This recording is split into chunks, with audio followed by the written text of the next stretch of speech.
I am Mattie Davis Hubbard. I was born in Ocilla, Georgia, November 17th, 1948. This is my aunt, Mrs. Gussie Clara Davis Phillips. She was born in Ocilla, Georgia in, I'm not sure of the year. 1924. 1924. Okay. So we are here today to just converse and bring us up to date on where we have come from and where we are now.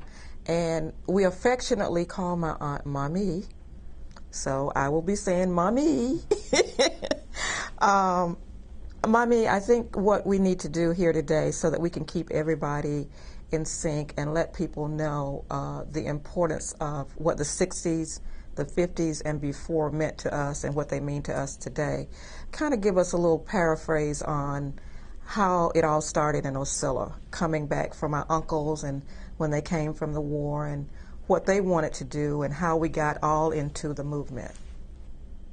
Well, coming, all five brothers had been involved in the World War effort.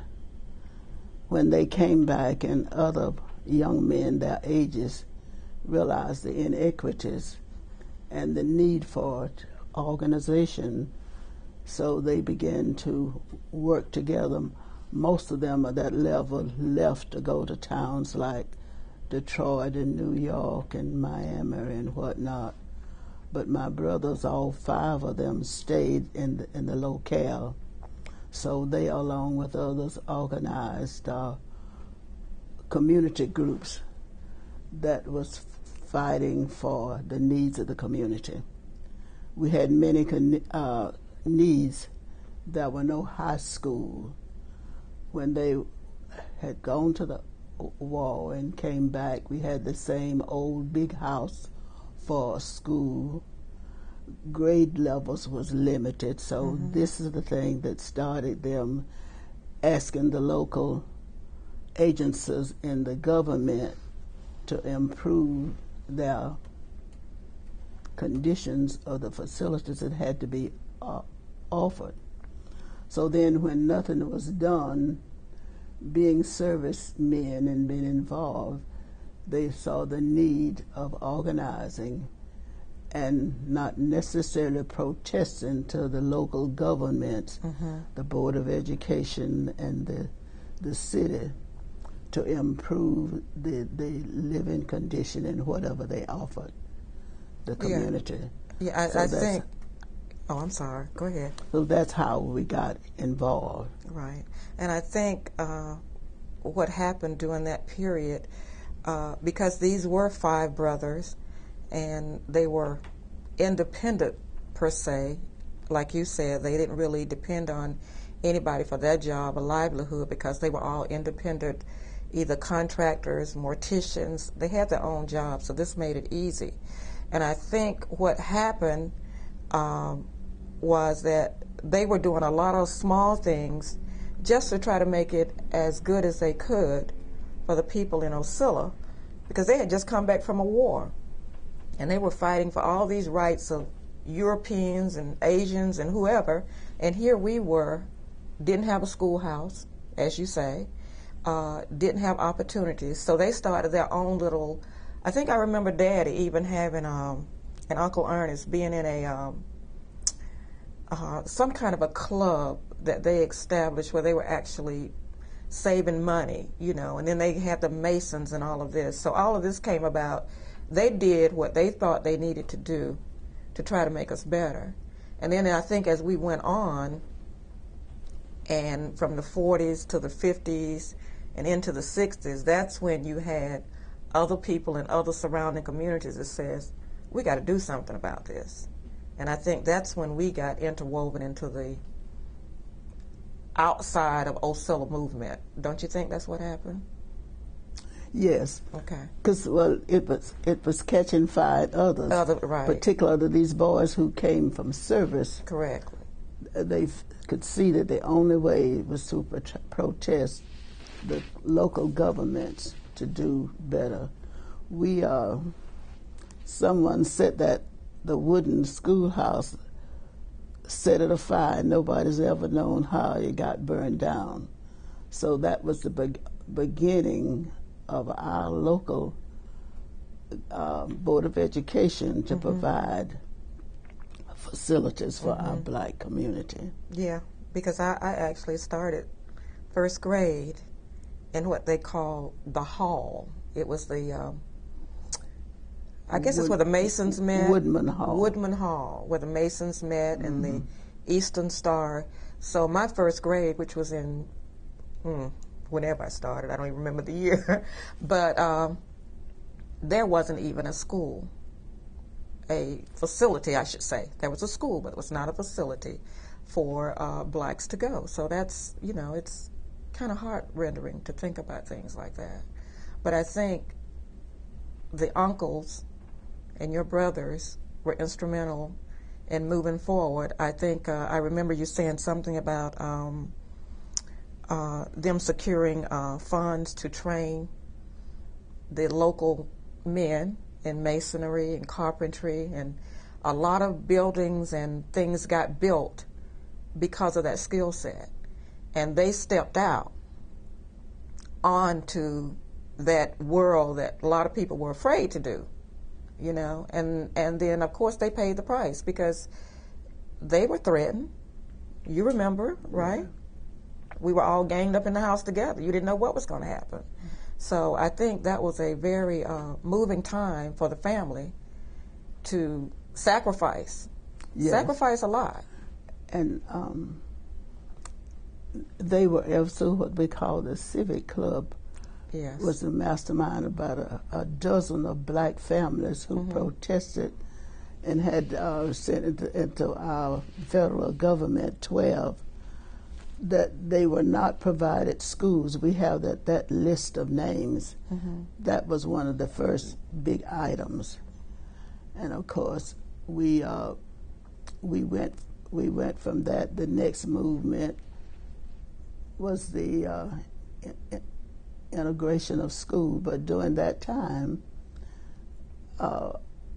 there were no work. So there were many of these soldiers who came back didn't have a job. So through the Civic Club and one of my brothers initiated this idea of making contact with our national association of for education and whatnot. So they commuted to Atlanta to deal with the Atlanta leaders of the civic movement to find out what to do. I was considered the secretary of the group. So my brother insisted that we write letters to the Department of Education and whatnot. So I have some of the copies of some of those letters that were sent, and I had copies of the reply that they had from, whatever, I don't remember what part of the government that was quoted to give help to communities, and theirs was to educate.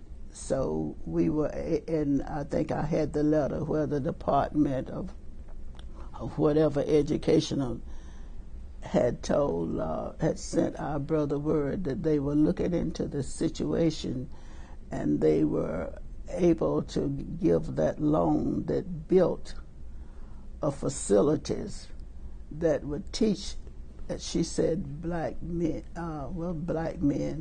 to do masonry and brick lacing. So they completed that construction on the old site where the other school was built. Okay.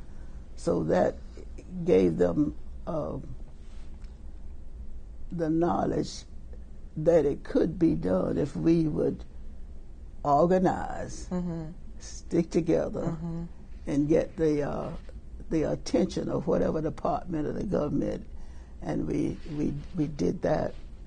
So the Board of Education still didn't do as what they could, so they kept the petition going until the local government built a 8-room structure at another site that housed the 8th grade through 8, 9, 10, 11, at least at that time, in the 11th grade. So that was the beginning of that was one of the beginnings of the fight for education.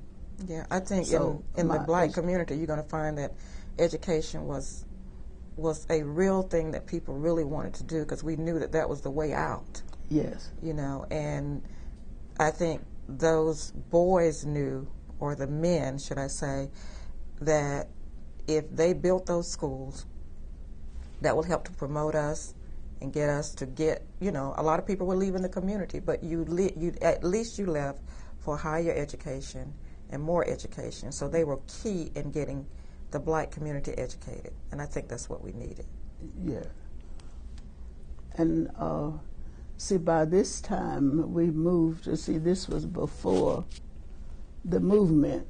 Yes, all of this, yes. This was a build-up. So when the movement came, by that time, my brothers, as she said, did not lead the community. They were organizers, and of course they was trying to organize an organization that would ask black folks to buy shares in it so that they could build their own pressing clubs. That's what it headed. Have their own construction company, and had the Irving County Development Corporation. I think that was the name. That's the name that I think I saw on those. So they bought shares. They're buying shares for $10. I bought.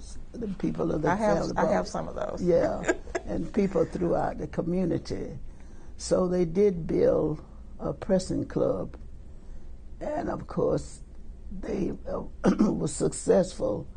But by this time, the white community got concerned and began to turn the black folks who were buying shares that, you know, you were being ripped off.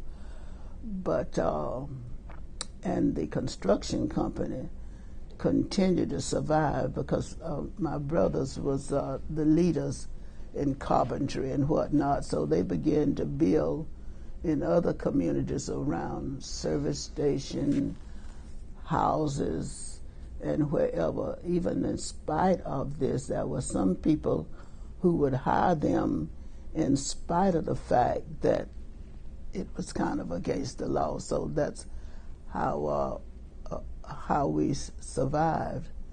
So it wasn't to be family oriented, but it was just to be, they were the people brave enough to stay with it. Right. So finally came 54. That's when the schools was integrated. By this time they were married and had families, but most people were afraid. It was afraid to send their children. So our brothers, who was called the instigators, they told their wives to get your children to get married, ready, and who was the sexual. And then we had some community boys. They were raised by their parents. They chose them. There were 3. That was 64, by the way, not 54. Is that 64? That was 64, yes. 64. Oh, yes. That makes me a little old. So by this time, they had married and had a family, so we couldn't get any blacks to register their children. But so, now, how did we make that connect with the young men who came in from Atlanta, SNCC, and the Albany connection? I can't remember how we got involved in the actual Albany movement, because I remember the young men coming from Atlanta. But what happened? They were working into Albany. They were doing building. That's how they began to. Okay, that's right. That's right. That's how they got connected with SNCC. Okay. And Lawyer King. Okay, because I believe they either built a house or a service station It could have been his office. They had done some building. Right. Then they built a church.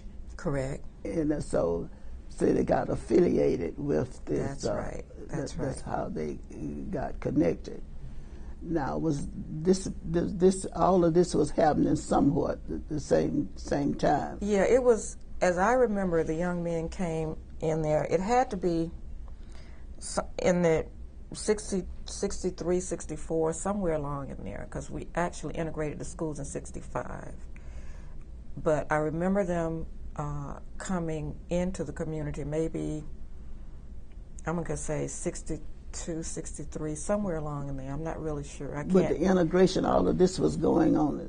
Correct. So I think there was only 8 children who signed up to go to school, and there were 4 of them were Davis's, and 4 were not. So there were 8. Yeah. Yeah. I think I actually call it the.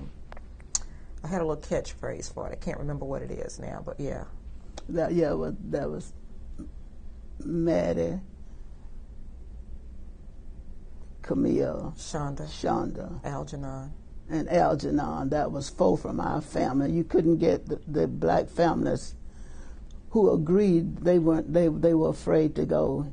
And then these other 3 boys was our neighbor. The Gibson brothers. The Gibson brothers. And then there were one other boy over in our section. He was a Millbrooks. Right. So they were the only one registered. Right. So they couldn't get enough. So they had to.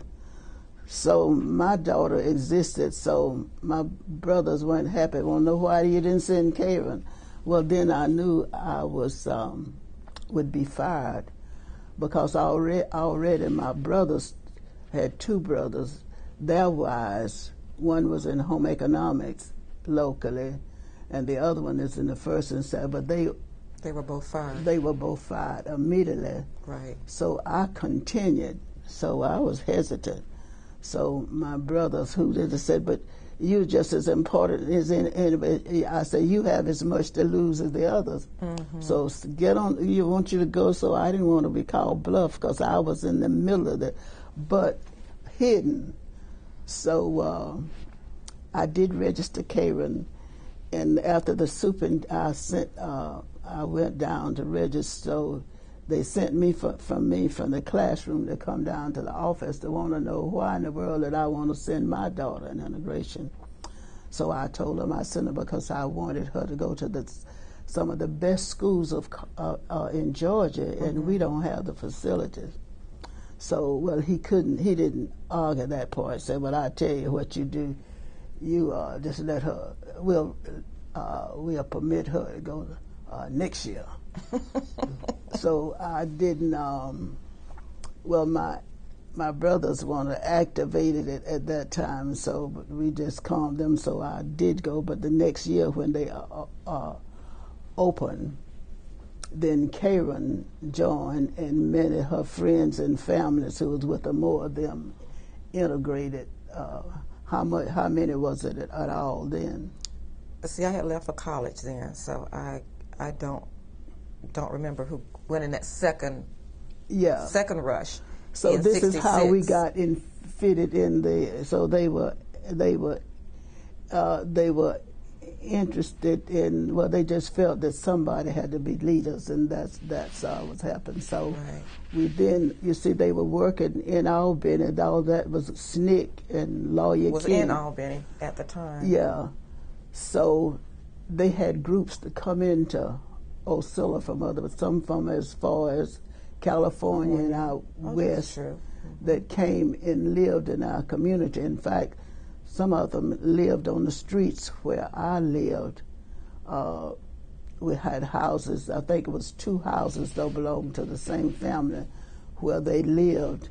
Yeah. And they were in and out our house for talking with my brothers, and mealtime and all. They got to be like family folks. They were white, we say white boys and white girls. Mm-hmm. So, that wasn't supposed to be, but this is the kind, and SNCC was when they had their meetings and whatnot, they were involved, and and finding out what they could do and would not do. So that's why we were kind of called instigator. But this is a small community, of about 3,500 at the most at that time. It might not be that many, so we are a little hamlet, right? And they commuted with the Atlanta. I think they met Thurgood Marshall in Atlanta at one.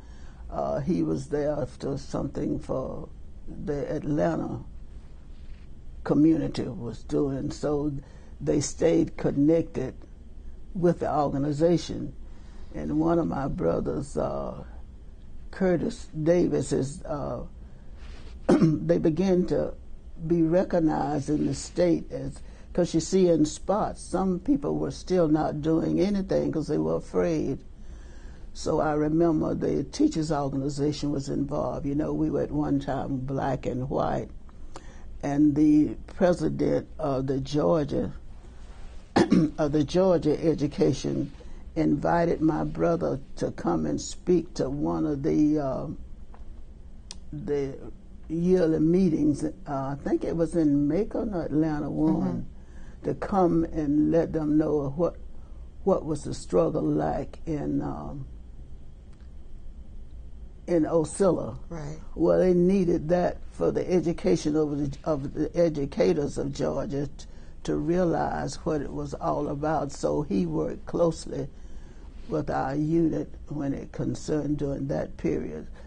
So, and during that time, Lawyer King, I think we had a program, it might have been the Emancipation Proclamation. They invited King to do the message, and the message was supposed to be done at the courthouse square. So they did pull it off. They did, the county permitted them have the outdoor celebration, and King came to speak from the courthouse in Irving County. Well, see, by this time, the FBI agents had been involved in the struggle. All of this was going on, so they allowed him to speak. But the thing, the black people were afraid to come down. I guess we didn't have 30 people there. But the people who did come was some of the elderly women and elderly people. But most of the young people weren't willing to go that far. Yeah. But King did make a wonderful speech. I was there, and a few other people. So this was the kind of thing that just kept moving in our community, let people aware of what can happen. Yeah. So they did file a suit with the federal government, with the education department, and they did get as far as the at Macon, Georgia, where one of the courts there, to give them by number. Maybe? I'm not sure. Yeah. Superior Court, so I believe it is. Yeah. The committee, the Civic Club had a committee that went to the hearing. The Board of Education, the chairman and the assistant met them there. So they were supposed to hear the case in Macon, Georgia. So when they got ready to present the case and whatever, so both sides and the judge, well, they should have been fined, but the judge just told the superintendent, say, you all really don't have a case. So the only thing I can tell you, all better go down there and make some of the move to start building the school. You don't have a chance. So what they really wanted to make a case out of it, so that the country would know about it. But they were that smart, so that's all the judge told them.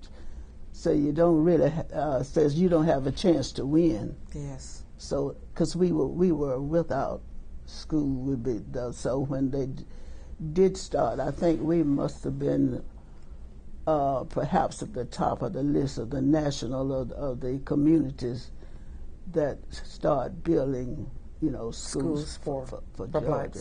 Okay. So that's how we got into this kind of thing. but interspersed with, well, I can't get it in order. That's okay. It's just interesting to hear. Did you mention that my brother registered to run for election? Mm-hmm. Election of the city council. So everything went on, but by the time the election, one afternoon about 6 o'clock, by the time I live in the family house, I'm the youngest of the family, and at the evening they gather to look at TV. At that time there weren't a lot of it's only one. TV and they would come there in the afternoon. So this particular afternoon, it was before they gathered, all the babies and all the youngsters was in our house, and the chief of police and one other person came to the door and honked, and I went out because my brother was making septic tanks in her backyard. So my second brother went out to find out, but they didn't know it was trouble. Right. But the policeman was armed and wanted to know. So he says, "I'm not Ernest, I'm Curtis." He said, "But you get in the car." He said, "But he's in the back, so go get him." So he went back to the back to come to see what the policeman wanted, but they came to warn them that they had gone far enough, and that was the end of them. Wanted them to force them to get in the car with guns, and both of them did get. And by the time they got in the car, we were waiting to hear, what happened, but they had sped away with them in the back. So they said the conversation, was them to tell them, "We've let you, you the niggas and all, you lived here and lived good, and you've just gone too far." And so in making haste to leave our street, to getting away from a black community, we don't have an idea what they planned to do. Right. But they had to stop at an intersection. You know about how roads are in a black community, right, how difficult. So several cars passed and the policeman had to stop. But they were smart enough to, so it was start to break out, because the locks wouldn't bark, and just hide. They just run into the nearest houses in a way to get out. So the policeman didn't want to do a search because everything they were doing was out of order. Right. So they finally scrambled out, and we were wondering what in the world happened. So they finally were able to scramble out of wherever they were and came back. But we all was afraid. We all left home. All the families and the neighbors let us stay with them for a while. Whoever would let us with us stay. Yeah, I remember so we that. just closed the door, and we closed we had. And so finally, I'm trying to remember who and how did they tip it off to get help. I think Brother Ernest or somebody knew somebody they could call, and immediately the FBI agents started in, and the forces came from whatnot to from wherever at that time we would know, to give us the not permission, to say we could go back home. But my mama's already says we going back home. And so by this time the FBI agent told my mama, said, "Well, you all safer than you've ever been. So you all come on back home." So far, we did have that gentleman's name, Haggerty, was working out of Albany. Okay. Yeah, so he moved in and out to be sure we had... we were okay and safe. Yeah. So at this time, they continued to work in nearby towns, and King helped them get into Americus, Georgia. What was the name of Coinonia. Coinonia. They were just beginning their development, so King got them in touch with them, so they started building houses in and Coinonia. yeah, In Americus, outside of Americus, I believe. Outside of Americus, Georgia. In fact, they built the first houses. Several houses was done by this Davis Construction Company, and they were in and out. Americus at the time, their leader passed away. Yeah, Mr. He was the leader of this group at Americus. Which has become Habitat for Humanity. I don't know if a lot of people know that, but Coinonia was the base, which has now become Habitat for Humanity. That's the same one. Same thing, yes. But the interesting thing, he wanted to be buried in this farm area out in the area where the pines were. So he wanted, my brothers was in the funeral business, and but the white facilities would not accept. So they had to use our brothers to go down and get a black funeral home to provide the casket and all for him to be buried about. But he didn't want a funeral or anything. He wanted them to bring him back and bury him out there in what we call it, the woods. So they were out there until that time. So they had been with them several years, maybe I think so, because I believe even after we had gone through segregation, integration, graduation, I believe my brothers and cousins actually started going with them over to Americus to work. So this had to be in the late 60s, because I left in 66.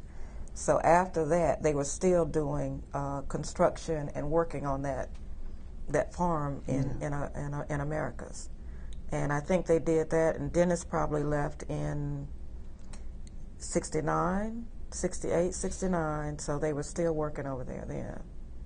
But I think what the interesting point here is that, it just like most movements, it starts like just a little mole, and it just continues to grow and grow and expand. And I think that was instrumental in making some of the changes that Ocilla is where it is now.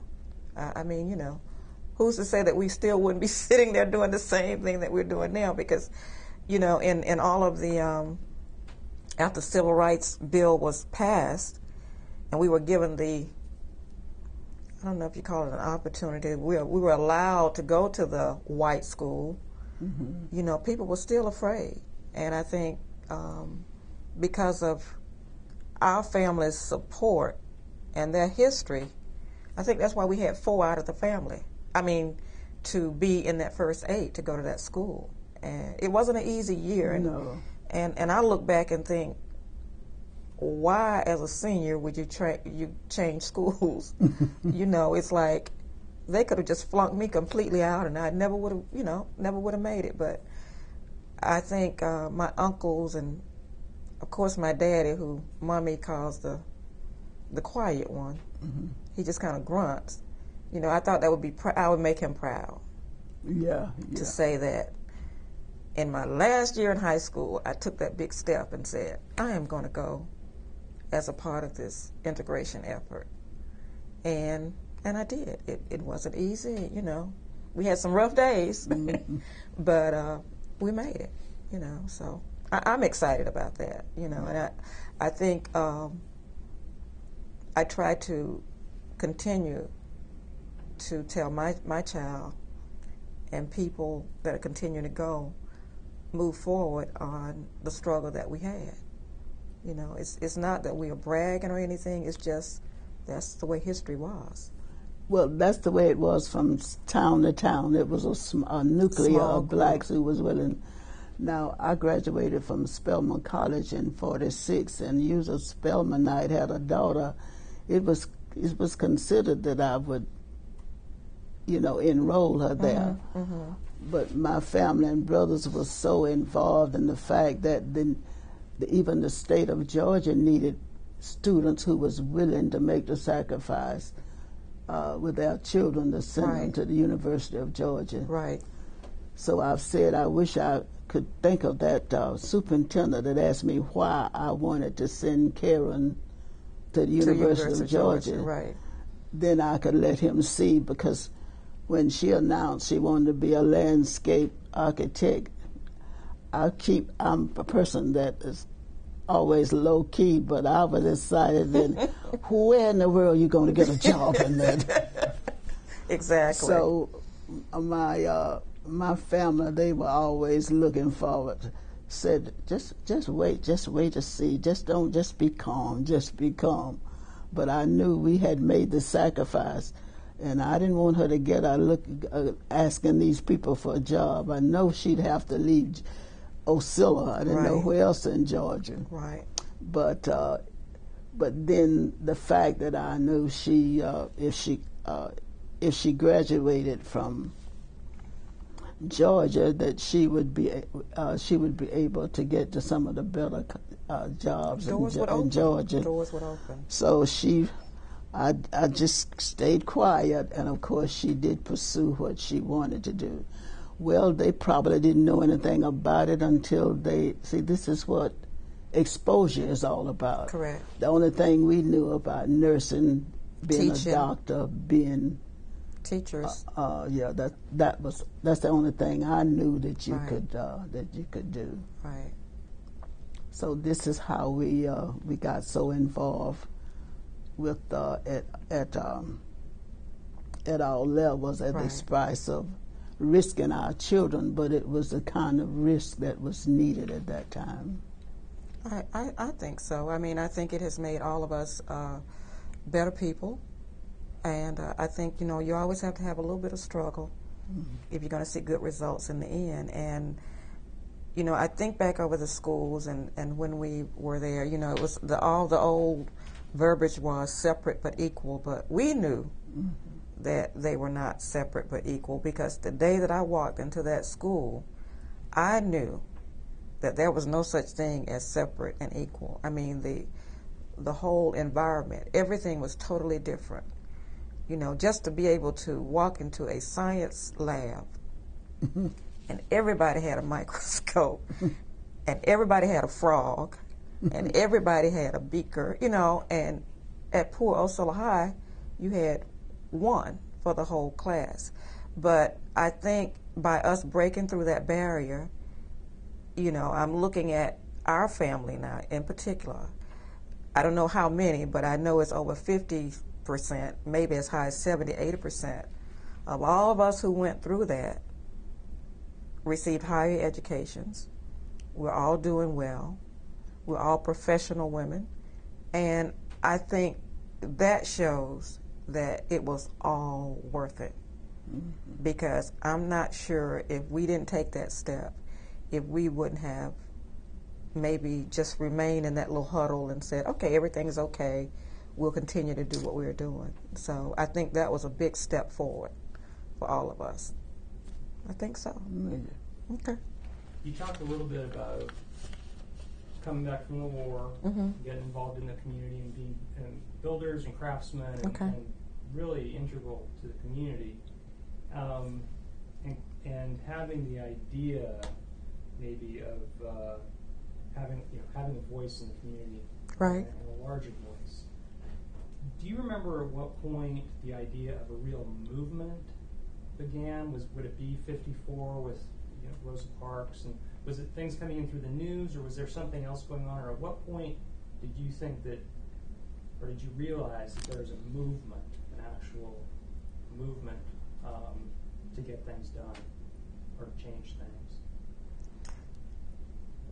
Well, I'm just, based on what I'm hearing and what I've been exposed to, I think there was a small, per se, movement in just that people coming back from the war and all these communities saw things internationally that were better for them than they were here in America. So I think there were small movements that started in the community. And then when the federal government got involved and things started exploding all over, that things were not equal and people were being, abused and not given rights to certain things, I think that's when all of these little mushrooms started. And they probably started in the bigger cities because that's where you had most of the people. So that's why you had the Albanys and the Macons and the Atlantas and whatever other big towns you had. But what you got to look at is we, like Mommy was saying, by our uncles going into these other communities being exposed to what was happening, they said, okay, well, if it's being done over there, then we need to do it over here. Although they had been doing it all along, but not from the scale of how it was happening in the bigger cities. And just from my perspective, I believe that we were well exposed to, as far as I remember, Mommy, my daddy was a prolific reader. We only had the one television at her house, but he would read the Constitution, the Atlanta Journal, books, magazines, and so they were exposed to all of this. But their involvement, I think, occurred after they started moving into those areas and seeing what those other people were doing. But they were always doing something. It just got bigger as they moved into the Albany. Now that's my opinion. I'm not sure. Now what? Just like when integration came, that little nuclear, I think I have letters that we forwarded to whatever department I had for, just like you go into the drugstore, the teenagers, the upper teenagers were asked to go to a particular place and to integrate to see the effect, and to make sure that those families that would protect them, we always let the FBI know what happened. So we had, from place to place, I have letters that we drafted so that they'll know the name of those boys and those girls who went into these places to in Ocilla. I just think it was a fanning out. I think as people became more exposed to what was happening, it just kind of fanned out into the smaller communities. That's just my opinion. About what you were talking earlier about what sounded like could have been the beginning of with the police car and being taken away, the beginning of a lynching, essentially. About what year was that? Do you remember? You know what year that was, Mama? About what? When they came and took Uncle Kirk, and Uncle Ernest in the car. I was small, so it had to be. It had 50s. To be. Karen was about 52.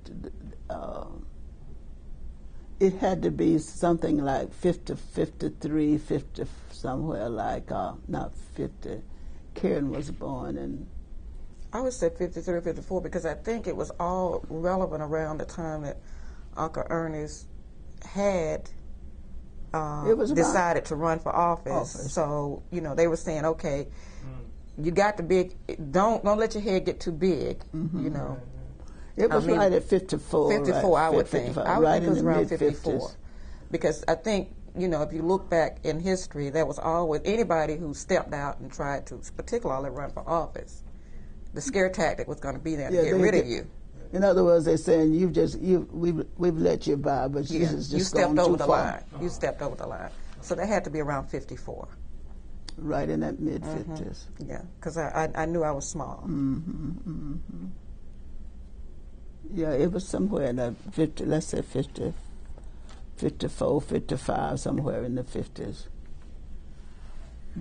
But I kept many of our drafts. You make. We were doing typewriting then, so it's not you could, you couldn't prepare that you have to start again. And so but I do have a mass of some of those. I'm holding to see that we might use them for dates at what time. Well, hold on to them. Yeah. Yeah. So and of course, I never was fired from school. I was involved, and I was in middle grade, 6th, 7th, and 8th grade. But at most of the time I was always involved in the music program in the high school, so I kept involved for the whole time. Nobody can ever understand how did I happen to escape. Well, that was a good thing that you didn't, because you helped to mold us as young people in the community. You know, so I felt think that my brothers would just they would tell me they would just let go in order to prove their point and do what was necessary. Right. And you got to remember that even the firing of family members was like a don't you do anything else. That was just as bad as a lynching, because you had actually taken the profession from those people just because of their husbands being involved in trying to make a better community. So, you know, you two teachers. Now, I'm not sure about Aunt Lena was the nurse she had to leave too, right? Well, I think she was working at local. She was an RN in that. She was in preparation. Was she in school? I think so. Maybe she was in school. But she did stay. She did stay. I too little to know, but I think they did. But I think the thing that set us apart is that there were a lot of professionals in the community. Mm-hmm. I mean, in our family. Yeah. And the family was basically, the men were self-sufficient because there was the cleaners, the funeral home, and the construction company. So, see, they were totally, and the drug, that's right, and the drugstore, sundry shop, they weren't dependent on the white man to help them. And that's why, I think, in firing those women, our aunts, that was getting them totally out. Okay, we can't hurt you. We can't hurt you as the breadwinner, but we can hurt you over here by firing your wife. So, you know, if you look at it, to me, that's a form of lynching. If you really look at it, that's a form of lynching, because they were trying to, you know, confine you to being no more than what you were. And you look at it, and that was a horrible thing. It was horrible. And then the horrible part, when the nearby community, that's Ben Hill County, had so they got word that you got that troublemaker with you. You better get rid of it. So the superintendent, I think, he finally said she's one of our best teachers, and said we're not getting involved and we're not firing her. Right. So Dot was working in Irving County. So she was moved to Ben Hill County. That's Fitzgerald, the next one, and she was there till she retired. Correct. So they were able to maintain their homes and their families in Ocilla. Right, right. Yeah. You didn't have to get up and move 50, 60 miles away. Yeah. But those were trying times, and I think, you know.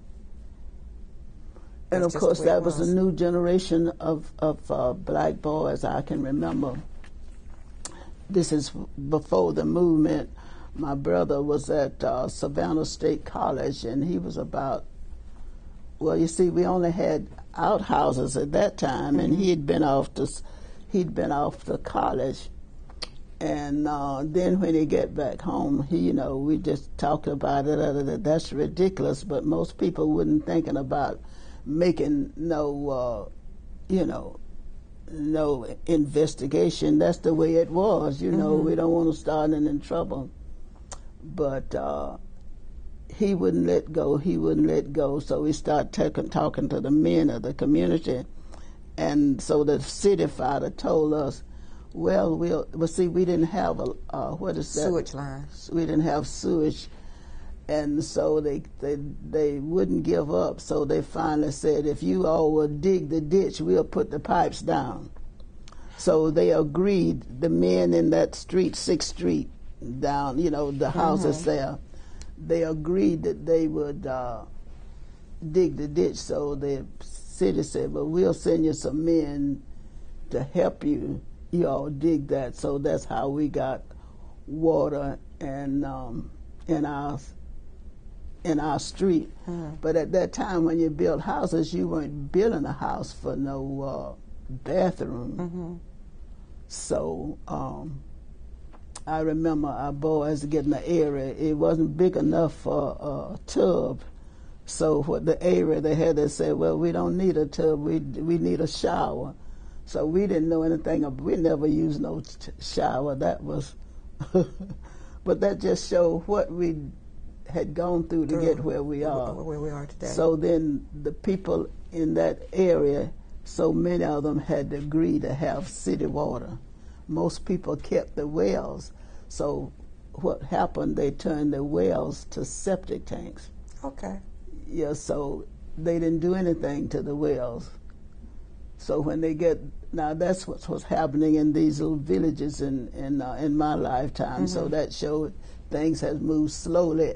We think that it was done quickly, but it didn't just happen overnight. Correct. So with some of the young people, like my the brother that I'm talking about now, they had it with them. It was a different breed of it. So when I got finished high school, I wanted to go to Georgia State or Albany State. That's where my friends were.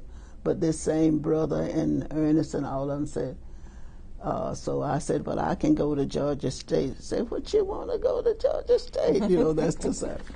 So they don't have no more in a high school. Well, see, they had been in college. So, and they mentioned Spelman College. I said, Spelman College? They said, you in the country, you let's go to there in the city. But you see. Well, so I think they always wanted the best. Yeah. And then he said, I went to Georgia. He was in agriculture. Said they didn't have nothing but a hammer and a saw.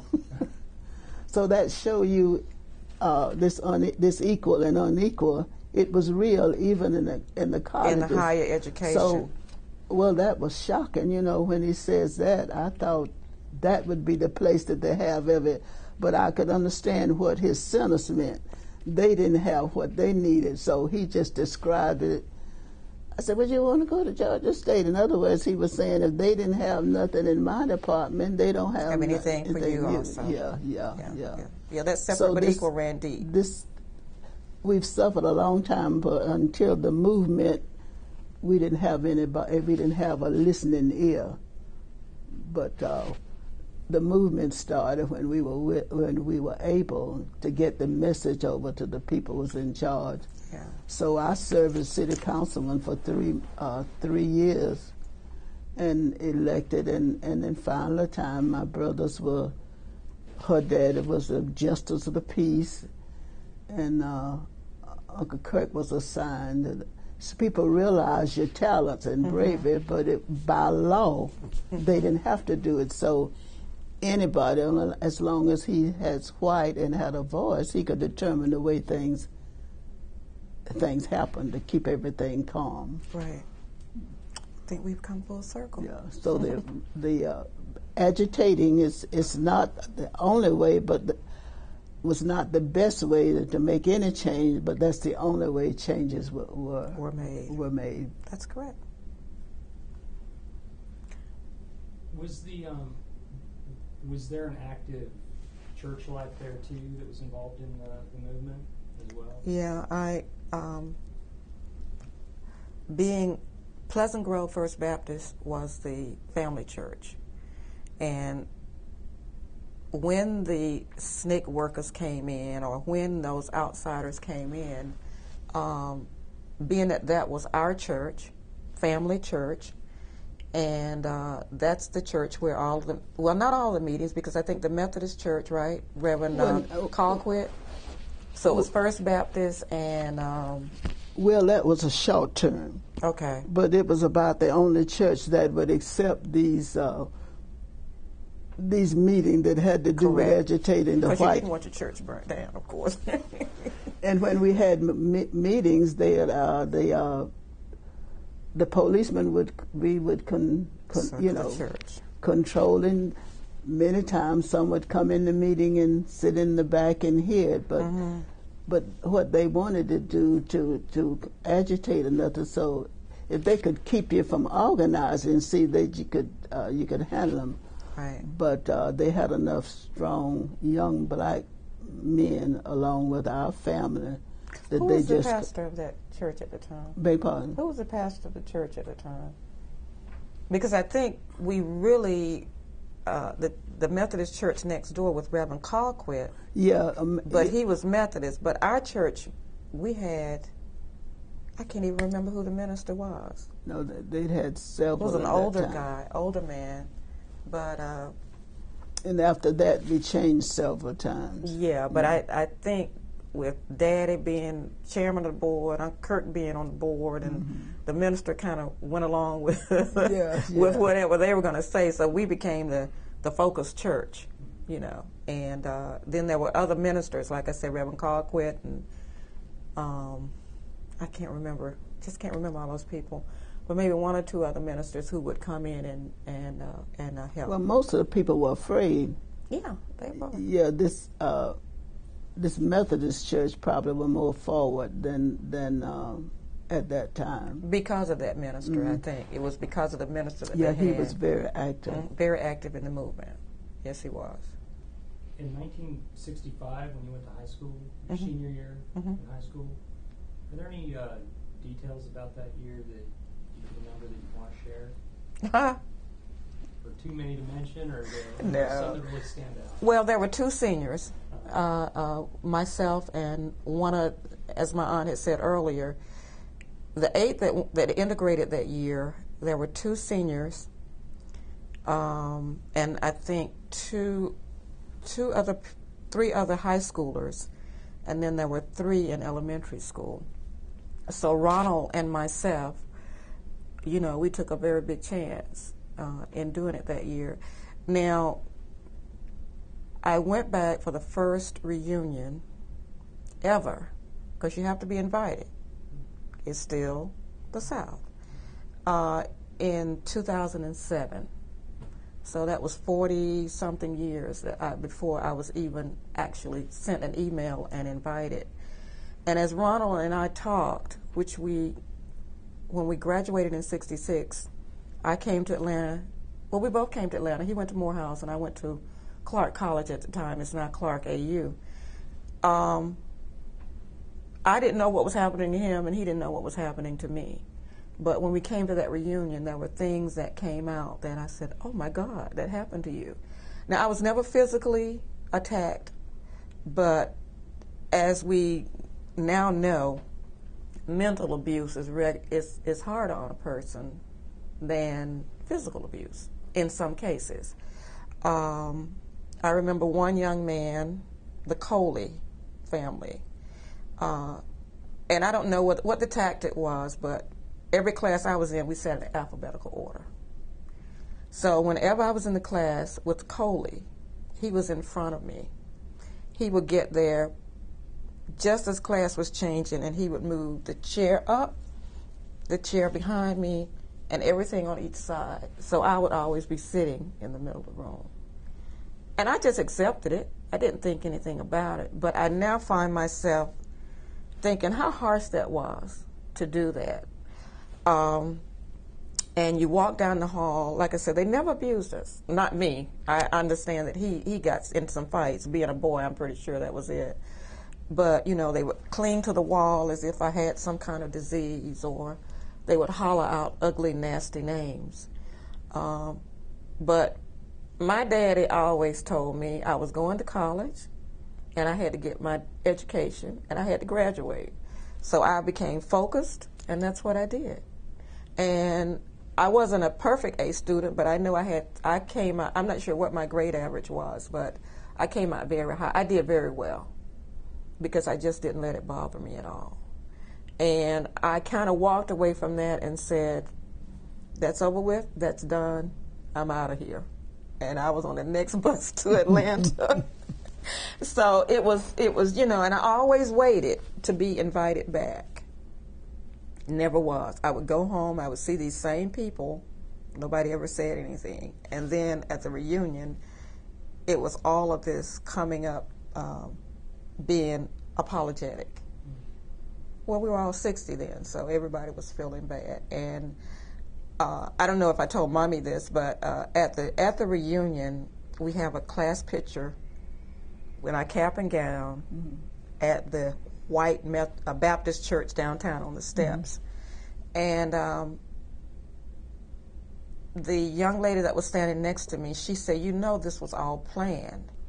That one of the instructors the night before had called around the community to find out who would allow their child to stand next to me in the picture.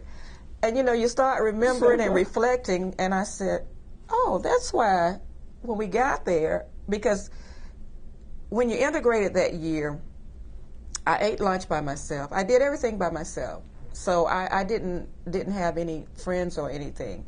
But that particular, it came back, I said, I remember that day we were lining up on the step, and this young lady said, oh, I'll stand here. I'm going to stand next to you. And then this one said, and I said, oh my God, this was all planned. Because I'm sure that there were a lot of people who did not want their child in a picture standing next to this black girl. And then you see Ronald standing on the end about to fall off the step, because he had nobody to stand next to. So, some of the things you found out as you went along, or as you age, you said, oh, that's why that happened. But the teachers were relatively nice. They didn't go out of their way to be exceptionally nice, but I think they knew they were, by law, they had to, do their job, and they had to give me the same opportunity. So it meant that I had to study a whole lot harder probably than anybody else, because I could not allow myself to flunk, because I really wanted to leave Ocilla, and I also wanted to make my parents proud. So it was a trying year, but it was okay. I wouldn't do it again. I would not do it again, but it was nice. After that year, did you hear how subsequent years went directly after that for students going to that school? Was it sort of as if the floodgates had opened at that point? Well, the next year, as Mommy was saying, they allowed, you had to apply, first of all. And that summer, I was in New Jersey with my sister. And they had put the notice in the paper that you had to apply by some date. And I actually asked Dad to go and send me an application, and he sent it through the mail to New Jersey. And I filled it out and I sent it back. After that second year, I think that's when Karen went, and maybe, I'm not sure how many more people went, but it was still a, application. And I think after that year, maybe 68, they completely combined the schools. If not 68, it was close, right? You remember? Yeah. Maybe 2 or 3 years. Let me see. Faye graduated 66, 67. She graduated 68. She was the last class. So it had to be the beginning of 69. Irwin County consolidated their schools into one elementary, one junior, and one high school. So there was no choice then. I mean, you just went to that school. But I don't think I didn't hear about it. I don't know about Karen, if they had any problems those years after, when she went over to Irwin County. I don't think they really had any problems. No, it probably was. It was some degree of it, but yeah, they still didn't want to accept it, but it wasn't, with 8 lonely souls versus a bigger group, you didn't have as much hostility. And I think people had come to recognize that this is the way it was going to be, so we either had to accept it, and I think that's why quickly that school just merged into one. So, right, because I think as you come in contact with other people, it's amazing how many firsts there were. You think that you were the only one out there being attacked or whatever, but you weren't. But it's interesting to see how they adjusted and what they went through. I mean, I think we had a pretty easy. Now I know my cousin, who was the youngest, Al, I think he has some stories to tell, because I think he was harassed tremendously. And I don't know if it's a boy-girl thing or not, but the boys seem to have gotten more of a harassment if you listen and talk to them than the girls. Because Camille was telling me some stories about Al talked about how they would, harass him and all, but I never really got the physical. And I think little boys are just, can be a little mean sometimes, more so. Well, I noticed that the things that he says, one of his teachers used to ask him to come to her room and be with her. Yeah. She made a special effort. So he wouldn't have to go outside on the schoolyard to be intimidated. But see, in high school, of course, we just had you weren't out there playing. We did have a recess, which they don't have anymore, but, you would be out under I think they had like a tree, and you could you could smoke out on that was back in the day. You can't do that anymore. But when you got kids, kids today out there playing and all, there's going to be a little bit of just interaction of kids being kids. But when you were kids raised in a white community and kids in a black community, you can only imagine the little things. So poor little thing, he had to sit in with the teacher. So we really think that affected his general life. Yeah, we do. Very smart boy. Yeah. Easy to get along with. So, but we feel that the experience, in this case, left its mark. Well, I think if you were to, and I'm not going to put anybody on the spot that's not in the family, but looking at that group of 8, and just think about the boys in that group. Yeah, you think something? I think that it affected each one of them. I really do. More so than the girls. That includes Dennis. Dennis wasn't in that group. Oh, it was the Gibson boys, the Middlebrook. Oh yeah, and Al. That's a different. And then the girls were myself, Camille, and Shonda. Mm-hmm. And if you were to compare those 3 to those 5 and where we are in life, well, that's true. I think, and that might be something that might be, I wouldn't say studied, but it would be interesting to find out in the groups of people who did that first segregation, how it affected the girls and the boys. Yeah. So I think it had a major impact on our group. I really do, because it's quite evident.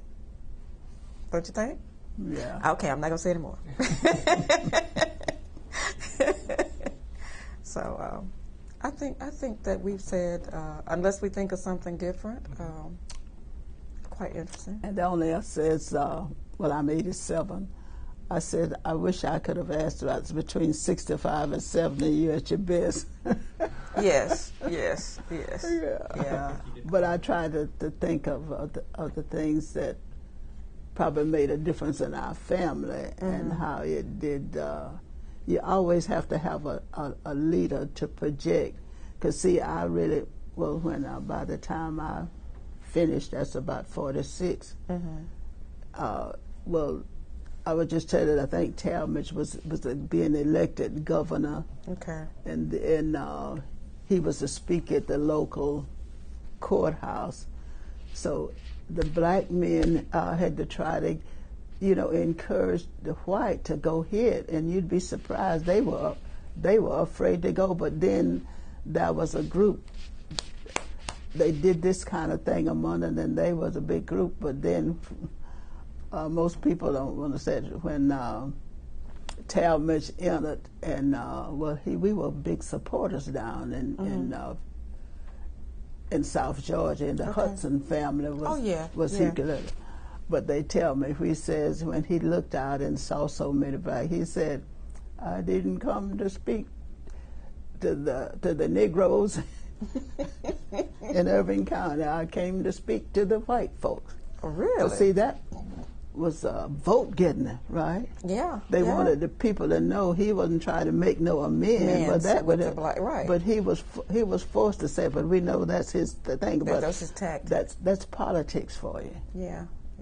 But they were there. I don't know enough about him. But most of those people, you had to pull their coats to get them to go. Most people were. So those younger black men and the older black women, they did make a, Miss Lou and that crowd of that age were brave enough to go. But they said they'd had quite a crowd. But let you know, I've seen it trickle down to where it is now. Yeah. You've seen a lot. Well, this is why I think we all need to be better record keepers. Write things down when you can remember them because they go away.